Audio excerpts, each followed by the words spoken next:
you were talking earlier, I was just like, hey, Brian, I have thoughts. So one, there's two things you said about the gender pay gap. You're like, you know what, guys, pesa yao iko na responsibilities nyingi kuliko za madem.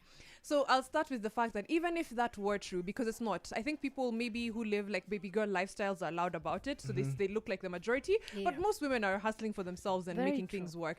Even if that were true, you're not paid according to your responsibilities. You're paid according to the value of your work and your credentials and your whatever your pay band is for that position, etc., etc. So it does not matter what responsibilities you have at home. That's the same logic that people will use to deny young people promotions or pay rises. Like, hata una familia, mbona unataka hii pesa yote? Na unataka pesa yote ya nini? You're paying me my worth. You're paying me my worth. Ndio nauliza, mnataka hii pesa yote ya nini?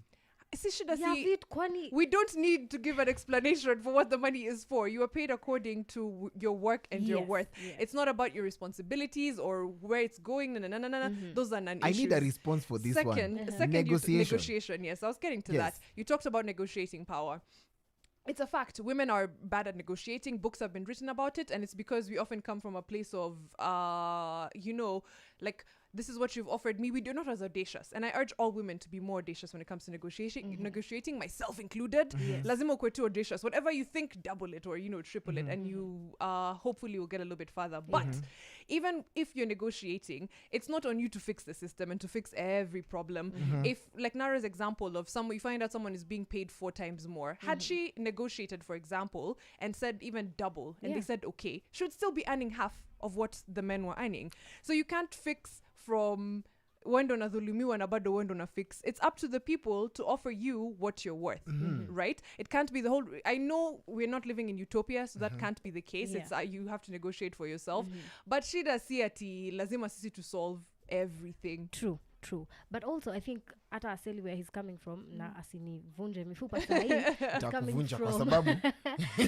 you're coming from a creative mindset. So creatives are told this is the position we're offering, or this is the time period or contract period that we're offering. What do you charge? Okay, that's a very different ball game from I'm applying at a bank, I'm applying for, a secretary job or whatever it is, receptionist, waiter, whatever. They tell you, this is our range. This is what we are offering. And again, you're at an interview, you're so tense, you don't know whether you're going to get it. Maybe you've been, tarmacking for quite a bit. Whatever they give you, you say, well, fine, And then someone else will come and they'll be told in the same bracket, this is what we are offering. You guys are offering the same job. Probably you're working longer. Probably you're facing a bit more, challenges, but that's fine. That's again a you problem. But in the same, I don't want to say tax bracket, skill bracket, you should be offered the same price or the same compensation for your work. I love what you're saying, but I still don't agree with some of the things you're saying. Unajua kwa nini?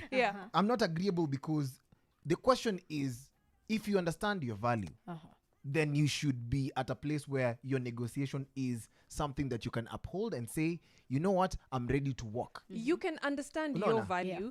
Do the people across the table from you understand it? Are they ready to pay you what you're worth? Or are they playing chicken games? It's scary. And here's the thing, Nara made a very important point. You can only play chicken with people so many times. You can only be willing to work so many times. You can't be working out on money every day. Yeah, you can't be doing that every day. But I'd also like to see a situation whereby men are given jobs because they are just men. Now, I'm going to throw it in there. Why? Because there are jobs that hakuna wanawake kwa hii organization tupatie madem job. Whether they are qualified or not, because they want to create a form of balance, watapea tu madem. Unaget? Have you ever been in an organization where the head of the organization is a woman? Did you look at how men in that organization are being treated even in terms of pay? I don't think that is something that you need to go think about. Gender pay gap. It's not reverse gender pay gap.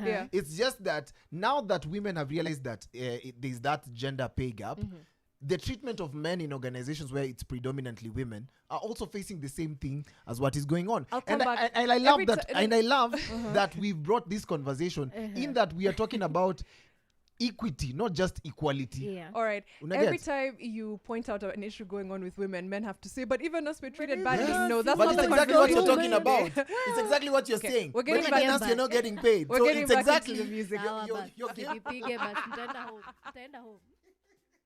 Yo, Chris, we have money in our pocket and y'all upon the list.